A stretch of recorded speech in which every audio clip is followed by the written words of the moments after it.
Maya Brooks walked down the long hallway of the Centauri Military Academy, her boots making soft sounds on the metal floor. The hallway was huge, built for aliens much taller than humans. Maya felt small here, even though she was average height, for a human at 5 feet 6 inches. Other students moved past her in groups, talking in languages she was still learning. Most of them were Altarians, tall, thin aliens with blue skin that looked almost see-through. They moved like dancers, graceful and light. When they looked at Maya, she saw curiosity in their large eyes. Some looked afraid. Maya carried her, books close to her chest, and tried not to stare back. She was one of only 12 humans in the entire academy. The academy had thousands of students from 7 different alien species, but humans were still new here. Still strange. The academy floated in space above a planet called Kepler 442b. Through the big windows, Maya could see the planet's green and blue surface spinning slowly below. It looked peaceful, much more peaceful than Earth, where Maya came from. Maya had grown up in Denver, in the North American Federation. She had always wanted to be a soldier, like her grandfather who had fought in the resource wars. When the chance came to apply for the galaxy's best military school, Maya jumped at it. She studied for 2 years just to take the entrance exam. Out of 5,000 humans who applied, only 12 got in. Now, 3 months into her first year, Maya was starting to understand why so few humans made it this far. She reached her dorm room and pressed her hand to the scanner. The door slid open with a quiet hiss. Inside, her roommate Veltar was studying at her desk. Veltar was Altarian, with the typical blue skin and thin build. She was actually quite nice, one of the few aliens who treated Maya like a normal person. "Hello, Maya," Veltar said without looking up from her hologram textbook. "How was combat? Training?" Maya dropped her books on her bed. "Easy. Too easy." Veltar finally looked at her. "Too easy? Commander Zethkol's combat class is supposed to be the hardest in the academy." Maya sat on her bed and pulled off her boots. Her feet hurt. The academy kept the artificial gravity at 0.7 g, which was normal for most alien species, but felt light to Maya. Everything felt light here. "The practice fights are in 0.7 g. On Earth, I trained in full gravity, 1.0 g. This feels like fighting underwater." "You trained in full Earth gravity?" Veltar's eyes went wide. "But Earth is a Class 12 deathworld. How do you even move in that gravity?" Maya had heard this before. To most aliens, Earth was incredibly dangerous. The gravity was too strong. The air was too thick. The weather was too violent. The animals were too aggressive. Most aliens couldn't survive on Earth for more than a few hours without special equipment. "It's normal for us," Maya said. "We evolved there. Our bones are denser, our muscles are stronger. We have to be to live on Earth." Veltar shook her head in amazement. "I read that Earth has predators that weigh over 400 pounds. Is that true?" "Bears can get bigger than that," Maya said. "Grizzly bears, polar bears. But they're not the worst. Humans are probably the worst predator on Earth." Veltar looked confused. "Humans hunt other humans?" Maya realized how that sounded. "Not anymore. Well, not usually. But for thousands of years we fought wars. Big wars. We had to learn to fight each other, or we died." "That's..." Veltar searched for words. "That's terrifying." Maya felt a familiar sadness. This always happened when she talked about Earth. Other species saw humans as violent monsters. They didn't understand that humans could also be kind, creative, loving. They only saw the dangerous parts. "We're not monsters," Maya said quietly. "We just come from a hard world." The next day, Maya had physical training with the rest of her class. The gym was enormous, with equipment designed for different alien body types. Maya watched her classmates struggle with exercises that seemed simple to her. Korvan, a Zephyrian with insect-like features, was trying to do pull-ups. His species came from a low-gravity world, and their bones were hollow like birds. He managed 3 pull-ups before his arms gave out. Maya could do 50 pull-ups without breaking a sweat, but she had learned not to show off. Last month, she had accidentally broken a piece of equipment during a strength test. The instructor had looked at her like she was a dangerous animal. After class, Maya headed to the cafeteria. The food was designed to be safe for all species, which meant it was bland and boring. Maya missed real Earth food. Pizza, hamburgers, ice cream. Here, everything tasted like cardboard. She sat alone at a small table, picking at her nutrition, paste. Around her, other students laughed and talked in groups. Maya understood most of what they said now. Her translator implant was getting better at handling multiple alien languages. "Look at the Deathworlder," someone said in Altarian. Maya pretended not to hear. "I heard she broke Kristhal's arm just by touching him," another voice said. "My parents say humans shouldn't be allowed in the academy. They're too primitive." Maya kept eating her paste, but her face felt hot. She wanted to stand up and tell them they were wrong. She wanted to explain that humans weren't primitive or evil. But she knew it wouldn't help. It would just make things worse. Captain Luke Morrison, the human liaison officer, had warned all the human students about this. "You represent your entire species here," he had told them. "Every mistake you make reflects on all humans. Every success opens doors for humans who come after you." Maya finished her meal and walked back to her dorm. In the hallway, she passed a group of senior students. They were from different species: Altarian, Zephyrian, Aquarian. They stopped, talking when she walked by, then started whispering after she passed. Maya was getting used to the whispers, the stares, the fear. But it still hurt. She had come here to prove that humans could be good soldiers, good citizens of the galaxy. Instead, she felt like an outsider everywhere she went. That night, Maya lay in her bed staring at the ceiling. Through the small window, she could see Earth's star, just one bright point among millions. Earth was so far away. Her family was so far away. "Maya?" Veltar's voice was soft in the darkness. "Yeah? Are you okay? You seem sad lately." Maya thought about lying, saying she was fine. But Veltar was the closest thing to a friend she had here. "Sometimes I wonder if I made a mistake coming here," Maya said. "Everyone's afraid of me. They think I'm some kind of monster." "You're not a monster," Veltar said. "You're just different. Different can be scary, but it can also be wonderful." Maya smiled a little. "Thanks, Veltar. Get some sleep. Tomorrow's xenobiology test will be hard." Maya closed her eyes and tried to sleep, but she couldn't shake the feeling that something was building. The whispers were getting louder. The hobbyar stairs were getting longer. Some of the senior students had started going out of their way to bump into her in the hallways. Maya Brooks had come to the academy to learn how to protect the galaxy. She was starting to think she might need to learn how to protect herself first. The trouble started small, like most trouble does. Maya was in the equipment room getting ready for combat practice. She reached for her practice armor and found it covered in a sticky green substance that smelled like rotten eggs. The armor was ruined. "What happened here?" Commander Zethkol asked when Maya reported the incident. "I don't know, sir," Maya said truthfully.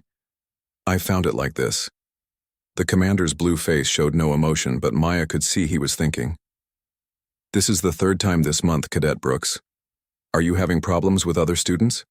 Maya wanted to tell him about the whispers, the stares, the way some students would accidentally bump into her in the hallways, but she had no proof. And Captain Morrison had warned her to avoid making trouble. "No problems, sir," she lied. Commander Zethkol studied her for a long moment. "Use the spare armor for today, but Brooks, if there are issues between you and other cadets, you need to report them. The academy has rules against harassment." Maya nodded, but she knew reporting wouldn't help. How could she prove that Corvin had deliberately tripped her yesterday? Or that Sylveth and Nexarios had been spreading rumors about how dangerous humans were? During combat practice, Maya faced off against Hydronus, an Aquarian with smooth, gray skin and large eyes. Aquarians came from water worlds and were usually peaceful, but Hydronus seemed different, aggressive. The fight was supposed to be light contact, just practicing moves. But Hydronus kept hitting harder than necessary.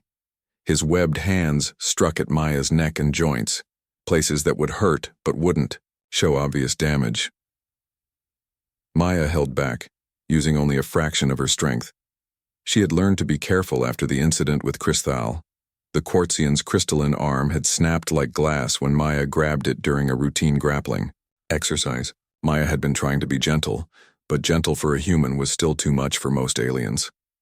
"Fight back, Deathworlder," Hydronus whispered during a clinch. "Show us what you really are." Maya pushed him away softly, but even that was enough to send him stumbling. The other students watched with wide eyes. Maya could hear them whispering, "She's holding back. Look how easily she moved him." Imagine if she actually tried to hurt him. After class, Maya walked to her next lesson alone. In the hallway, she passed a group of 7 senior students. She had seen them together before. They seemed to be friends despite coming from different species. There was Corvan, the Zephyrian with his insect-like features and hollow bones. Next to him stood 2 Altarians, Sylveth and Nexarios. They were twins, identical except for small differences in their blue skin patterns. Hydronus was there too, along with Lumara, a Luxari who looked like she was made of soft light. Branchek, the plant-like Verdani, stood at the back of the group with Shardion, a Quartzian whose crystal body caught the hallway lights. They were all from important families. Maya had heard other students talk about their parents, military leaders, politicians, wealthy merchants. These were the aliens who would run the galaxy someday, and they were all staring at her. "There goes the savage," Sylveth said in Altarian, loud enough for Maya to hear. "I heard she broke the practice dummy yesterday," Nexarios added. "Punched right through the armor plating." Maya had hit the dummy too hard during strength training, but it was an accident. She was still learning to control her strength in the lighter gravity. "My father says humans shouldn't be allowed in civilized space," Corvan said. His translator made his voice sound scratchy and harsh. Too unpredictable, too violent. Maya kept walking, her face burning. She wanted to turn around and tell them they were wrong. But that would just prove their point, wouldn't it? That humans were violent and couldn't control themselves. The harassment got worse over the following weeks. Maya's assignments would disappear from her computer. Her clean laundry would be found covered in mud. During study group sessions, other students would suddenly remember they had somewhere else to be. Even Veltar started acting strange. She would still talk to Maya, but not when other Altarians were around. Maya understood. Veltar had her own future to think about. The worst part was how it affected Maya's grades. She couldn't concentrate during lectures. She kept making small mistakes on tests. Her physical performance was still perfect, but her academic scores were dropping. Captain Morrison called Maya to his office on a Thursday morning. His office was small and cramped, designed for human proportions. It felt like a tiny piece of Earth floating in space. "Your instructors are concerned about you, Maya," he said, looking at his tablet. "Your grades have fallen significantly in the past month." Maya sat in the chair across from his desk. She felt tired all the time lately. "I'm having trouble focusing, sir. Is it the material? We can get you additional tutoring." Maya shook her head. "It's not the academics, it's other things." Captain Morrison set down his tablet and looked at her directly. "What other things?" Maya told him everything. The sabotaged equipment, the whispered insults, the constant feeling of being watched and judged. Morrison listened without interrupting. "You have proof of any of this?" he asked when she finished. "No, sir. They're too smart for that." Morrison sighed. "Maya, I know this is hard. Being the first humans here was always going to be difficult, but you have to understand. You're not just representing yourself. Every human who comes after you will be judged by what you do here." "I know that, sir. That's why I haven't fought back." "Good, keep doing that. Don't give them any excuse to call humans violent or unstable." Morrison leaned forward. "Can you handle this? Because if you can't, we need to know now. We can transfer you to a human military academy." Maya felt a flash of anger. "Transfer? Give up? Let the bullies win? I can handle it, sir," she said. But as Maya walked back to class, she wondered if that was true. How much more could she take before something inside her snapped? That afternoon, during zero-gravity navigation training, Maya's equipment malfunctioned. Her thruster pack died halfway through the course, leaving her floating helplessly in the middle of the training chamber. Other students had to rescue her with safety lines. Later, the instructor found that someone had drained the fuel from Maya's pack and filled it with inert gas. It was clearly sabotage, but there was no way to prove who had done it. Maya failed the exercise. It was her first official failure since arriving at the academy. That night, Maya lay in bed staring at the ceiling. Next to her, Veltar pretended to sleep, but Maya could tell she was awake. The tension in the room was thick. Maya thought about her grandfather who had told her stories about the resource wars. "Sometimes, Maya," he had said, "you have to stand up for yourself, even when the odds are against you. Sometimes fighting back is the only way to earn respect." But Maya also remembered Captain Morrison's words. She represented all of humanity here. One mistake could ruin things for every human who came after her. Maya closed her eyes and tried to sleep. Tomorrow was Harmony Week, a celebration of cooperation between species. Surely things would get better then. She had no idea how wrong she was. Harmony Week was supposed to be about unity between different species. Colorful banners hung from the Academy's ceilings, showing the symbols of all 7 coalition species working together. Students wore special pins representing their homeworlds. Everyone seemed excited. Everyone except Maya. She sat alone in the cafeteria, picking at her breakfast while other students laughed and planned activities. The isolation felt worse during Harmony Week, when everyone else was celebrating friendship and cooperation. "Maya Brooks," a voice said behind her. Maya turned to see Corvin standing with his usual group of followers. The 7 senior students had been spending more time together lately, and they always seemed to be watching Maya. "We need to talk to you," Corvin said. His insect-like face was hard to read, but Maya could hear something cold in his voice. "I'm eating," Maya said, turning back to her food. "This is important," Sylveth said. "About your behavior." Maya felt her stomach tighten. "What about my behavior?" The 7 students sat down at Maya's table without being invited. Other students nearby stopped talking and started listening. Maya felt trapped. "People are scared of you," Nexario said quietly. "You're making everyone uncomfortable." Maya looked around the table at the 7 faces staring at her. "I haven't done anything wrong." "You don't have to do anything," Branchek said. His voice sounded like wind through leaves. "Just being here is enough. Just being what you are." "What am I?" Maya asked, though she didn't really want to hear the answer. "A killer," Lumara said. Her energy being form flickered slightly. "Your whole species are killers. Everyone knows it." Maya's hands clenched into fists under the table. "That's not true, isn't it?" Shardion's crystal body made clicking sounds when he moved. "Your planet is classified as a death world. Your species wiped out dozens of other species on your own planet. You fight wars that kill millions. We've evolved past that," Maya said, but her voice sounded weak even to her. Hydronus leaned forward. "Have you? Because I've seen you in combat training. I've seen how you hold back. We all have. You could kill any of us without even trying." Maya stood up quickly. Her chair scraped loudly against the floor. "I would never hurt anyone." The 7 students stood up too, forming a circle around Maya. She realized they had planned this. Other students in the cafeteria were staring now, whispering to each other. "Sit down," Corvin said softly. "People are watching." Maya sat back down, her face hot with embarrassment and anger. "Here's what's going to happen," Sylveth said. "You're going to withdraw from the academy. Tell them you're homesick, tell them the training is too hard. We don't care what excuse you use." "I'm not leaving," Maya said.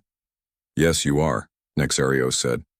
"Because if you don't leave voluntarily, we'll make sure you get kicked out, and we'll make sure no other humans ever get accepted here again." Maya looked around the table at their faces. These weren't just bullies.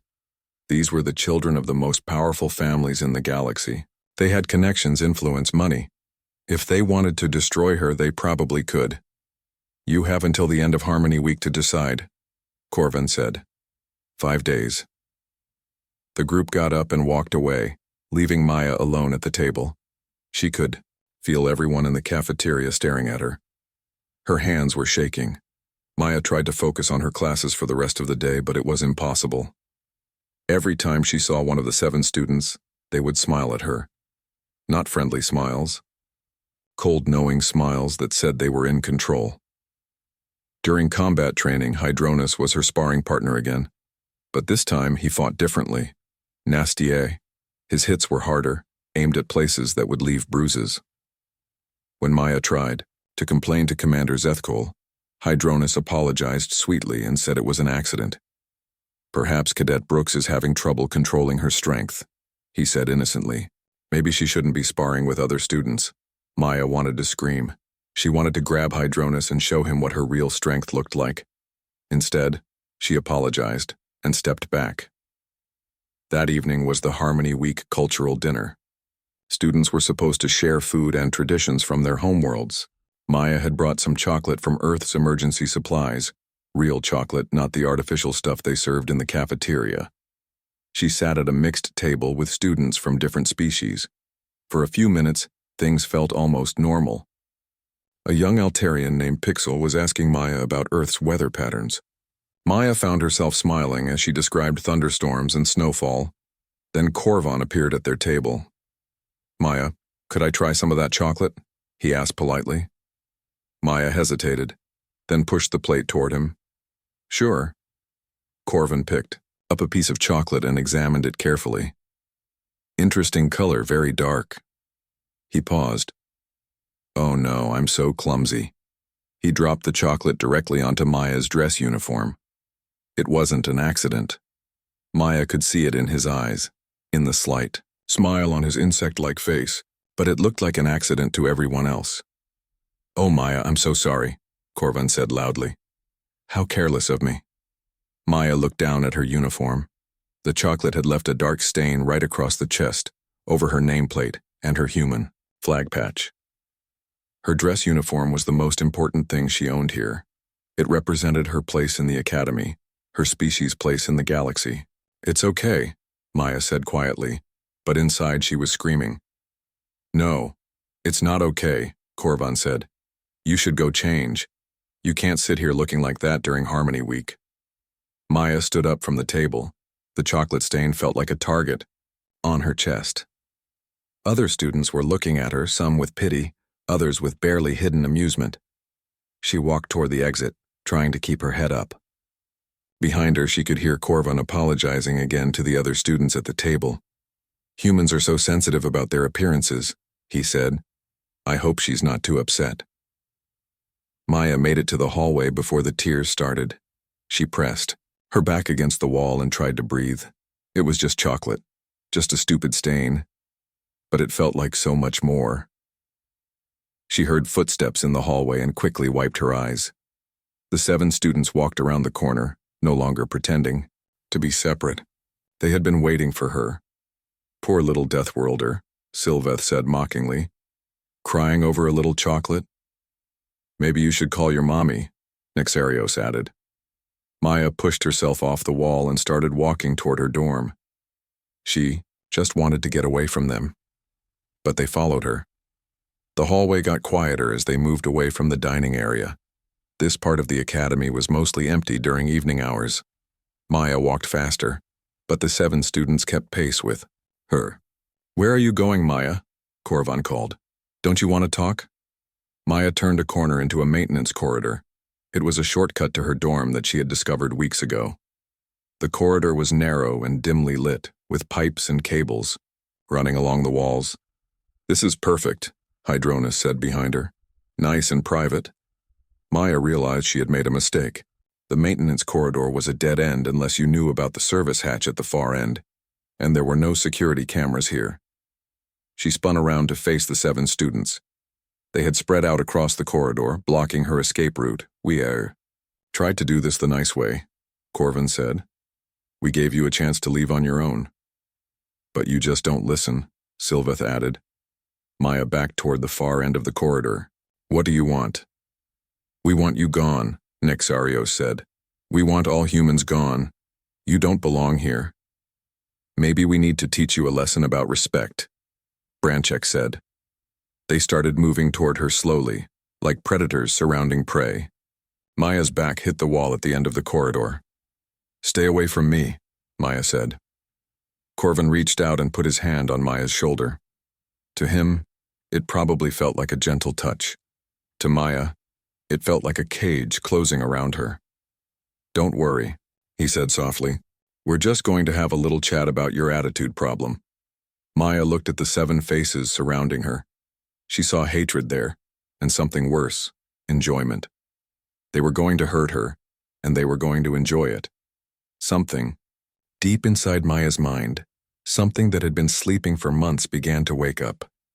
200,000 years of human evolution, shaped by predators and warfare and the constant struggle to survive on a world that wanted to kill everything living on it, began to stir. Maya's vision started to narrow. Her breathing changed. Her heart rate spiked.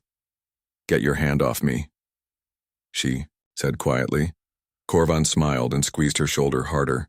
That was his mistake. Maya's world changed in an instant. When Corvan's hand tightened on her shoulder, something inside her snapped. Not her temper, something much deeper than that. Something primitive and dangerous that lived in the oldest parts of her brain. Her conscious mind, the part that worried about grades and fitting in and representing humanity, suddenly went quiet. In its place came something that had kept her ancestors alive for 200,000 years, on the most dangerous planet in the galaxy. Maya Brooks, the Academy student, disappeared. In her place stood Maya Brooks, the apex predator. It took 1 second for her body to flood with adrenaline. Her pupils dilated. Her heart rate doubled. Her muscles tensed with the explosive power that came from growing up under Earth's crushing gravity. Corvin realized something was wrong when he looked into Maya's eyes. They had gone cold and focused in a way that made his insect instincts scream danger, but by then it was too late.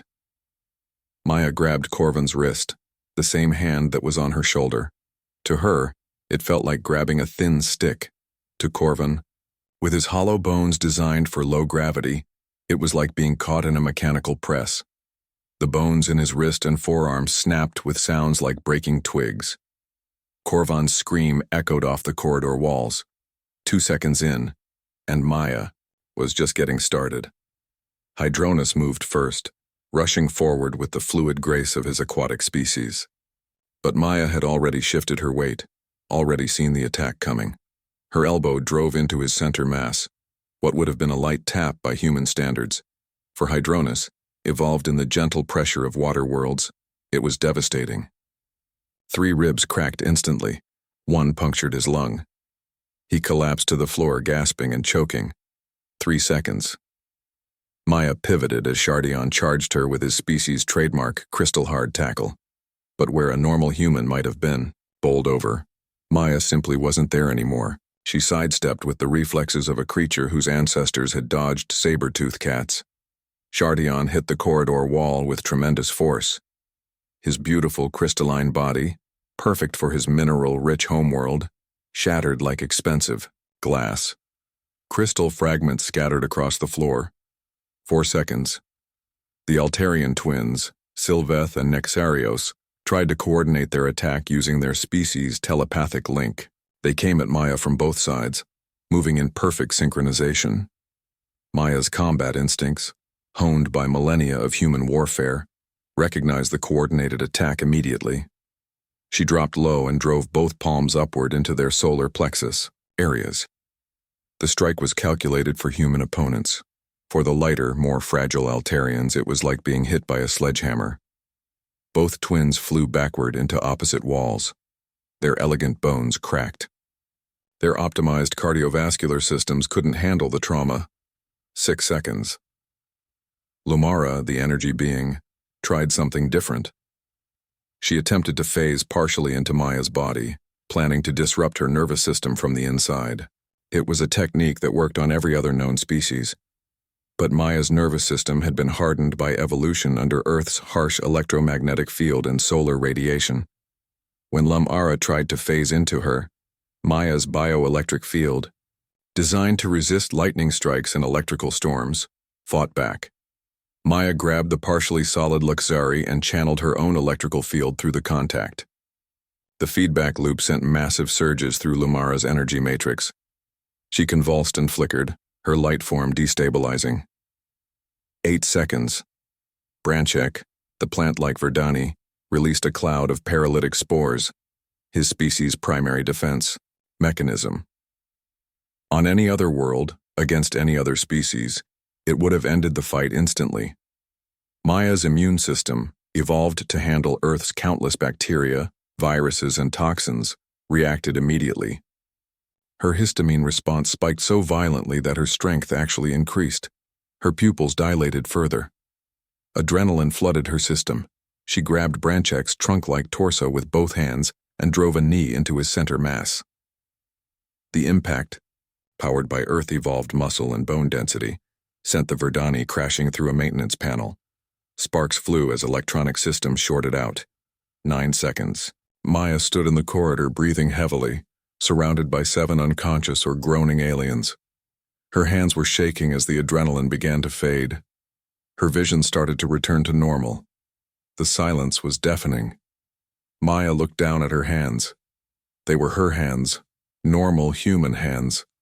But they had just put 7 beings in the hospital in less time than it took to count to 10. Korvan was conscious but curled into a ball, clutching his broken arm and making soft whimpering sounds. Hydronus was breathing, but each breath sounded wet and painful. The Altarian twins were motionless against their respective walls. Shardion looked like someone had dropped a sculpture. Lumara flickered weakly, her energy form unstable. Branchek was half buried in broken electronics, sap leaking from cracks in his bark. "Oh God," Maya whispered. "Oh God, what did I do?" The ancient programming that had taken over her body was shutting down now, leaving behind only Maya Brooks, the frightened teenager, the girl who had just wanted to fit in, to prove that humans could be more than violent savages. Her legs felt weak. She slid down the wall until she was sitting on the floor, staring at the destruction around her. This wasn't self-defense. This was a massacre. Emergency alarms started blaring. Red lights flashed in the corridor. Someone must have noticed the damage to the maintenance systems. Maya could hear running footsteps approaching, security guards, medical teams. In a few minutes, they would find her here with 7 critically injured students. There would be no way to explain this, no way to justify what she had done. She thought about Captain Morrison's words. "You represent your entire species here. Every mistake you make reflects on all humans." This wasn't just a mistake. This was the end of everything. The end of human participation in the Academy. The end of humanity's place in galactic civilization. Maya pulled her knees up to her chest and waited for the security teams to arrive. She didn't run. She didn't hide. There was no point. The girl who had come to the Academy to prove that humans could be civilized was about to show the galaxy exactly what a Deathworlder could do when pushed too far. The footsteps were getting closer. Maya closed her eyes and tried to prepare herself for what came next. She had 9 seconds of combat that would define the rest of her life. 9 seconds that might define the future of human-alien relations. 9 seconds that proved, once and for all, why Earth was classified as a death world and why its people were the most dangerous predators in the galaxy. The corridor filled with security personnel and medics. Maya opened her eyes and looked up at them. "I surrender," she said quietly. Commander Zethkol was among the first to arrive. He took one look at the scene. 7 critically injured students and 1 unharmed human sitting calmly against the wall. And his blue face went very pale. "Cadet Brooks," he said slowly. "What happened here?" Maya looked at the devastation around her one more time. At Corvin still whimpering on the floor. At the twins who hadn't moved since hitting the walls. At the sparking electronics and scattered crystal fragments. "I defended myself," she said. It was the truth as far as it went. But Maya knew that truth wasn't going to be enough. Not when the evidence showed 7 aliens in critical condition and 1 human without a scratch. The medics moved quickly. checking vital signs and calling for emergency transport to the medical bay. Maya watched them work, feeling numb and hollow. Inside, she had wanted to prove that humans were more than violent animals. Instead, she had just demonstrated exactly why the rest of the galaxy was afraid of her species. The security guards lifted Maya to her feet and placed restraints on her wrists.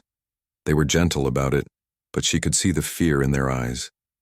They had heard the stories about deathworlders. Now they were looking at the evidence. As they led Maya away from the corridor, she caught a glimpse of her reflection in a broken piece of Shard Ion's crystal body. She still looked like Maya Brooks.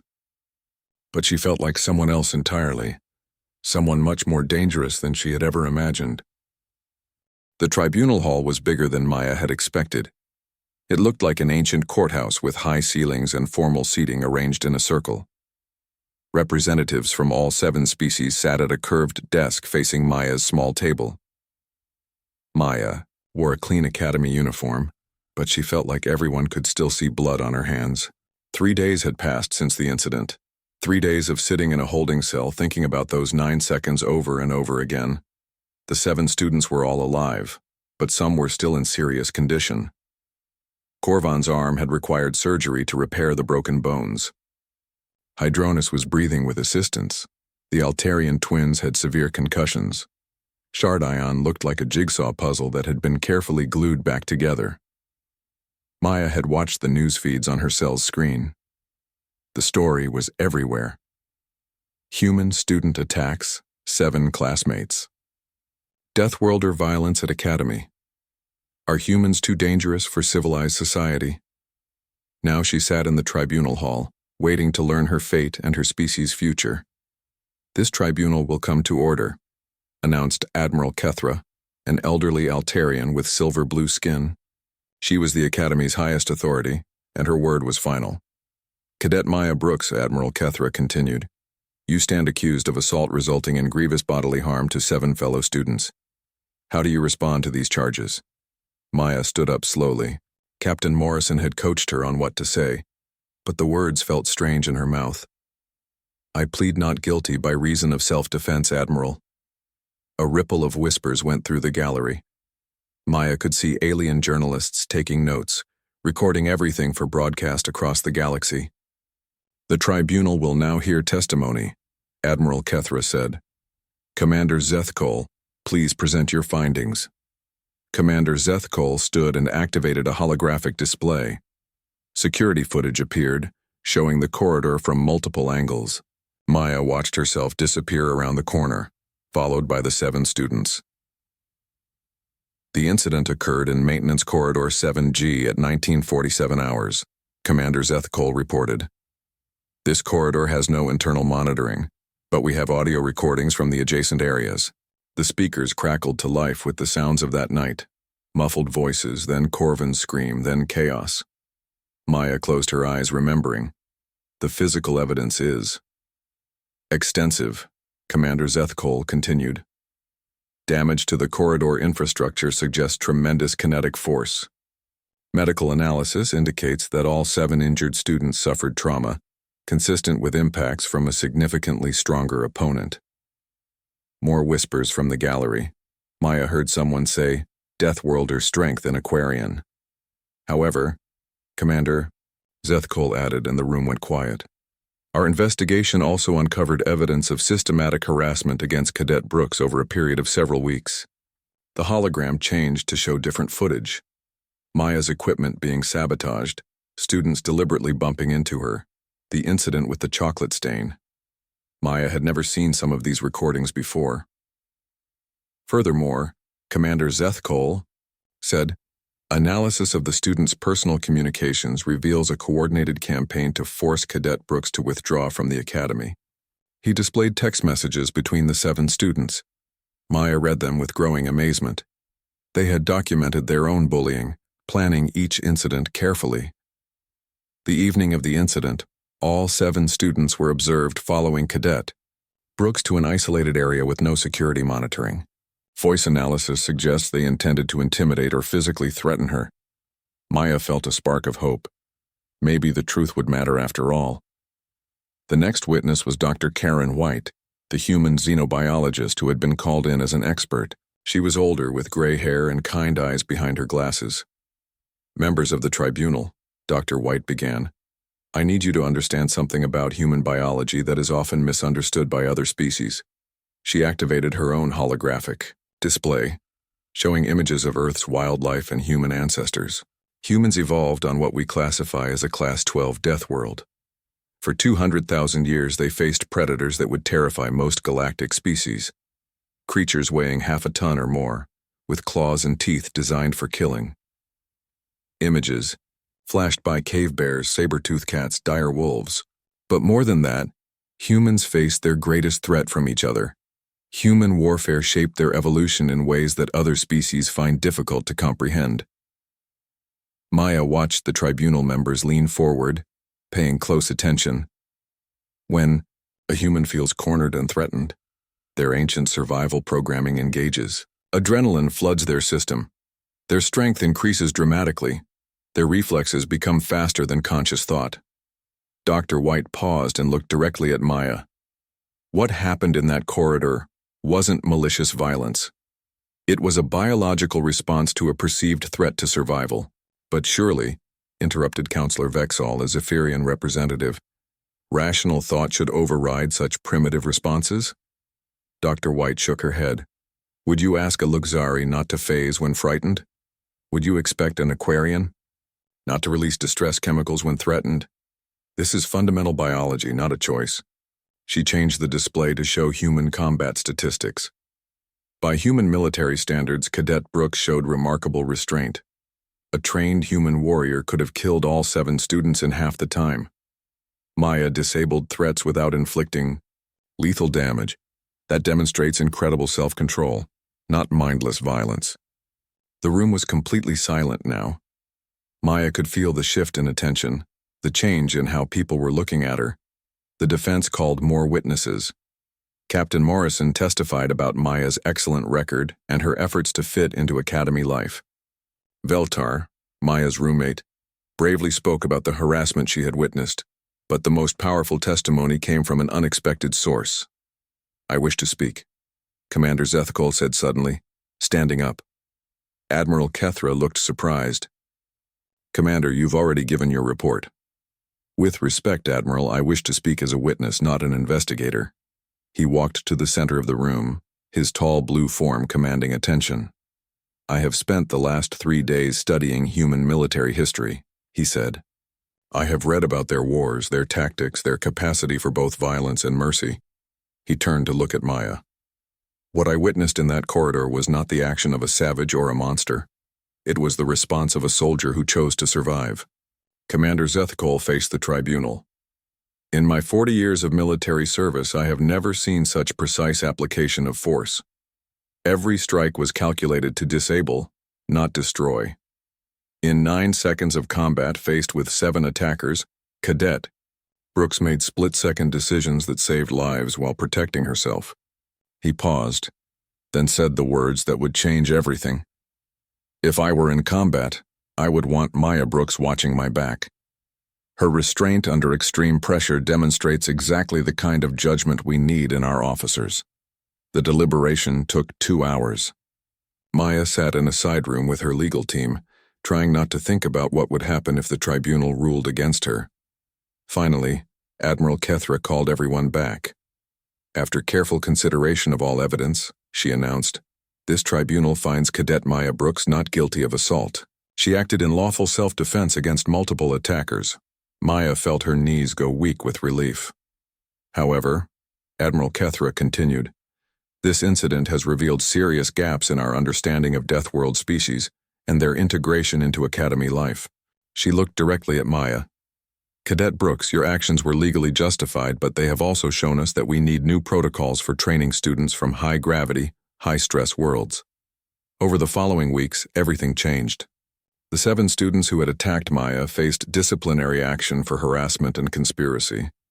More importantly, the Academy implemented new programs designed to help different species understand each other better. Maya became something she had never expected to be, famous. But not as a monster or a savage.